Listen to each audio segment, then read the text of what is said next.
हाय सांग मैंने आज सांब दशमी समस्त को शुभेच्छा और शुभकामना। आज आम पिठा तरकारी खीरी हवा को जाऊँगी।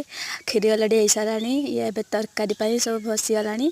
तरकारी एवं सीझुची एवं मसला हो सारा रेड रेड रेड देखा मो तेल कौन ढाल दी तार ये तरकारी पूरा प्रस्तुत हो सारापर ये हूँ कौन पुर ये खली खली एवं चलती प्रस्तुति घंटा चलती तापर ये फल हो गला पूरा पूरी खलीरा खली हो सारापर एखे दिज्व पुर पूरा मंटा पिठा गुल गुल करागला। एबे ताकू दिज्व इडली फर्मारे तापर आमर पिठा प्रस्तुति हम तापर पूजा हम ये पिठा हो गला। एबे पूजा हो गला।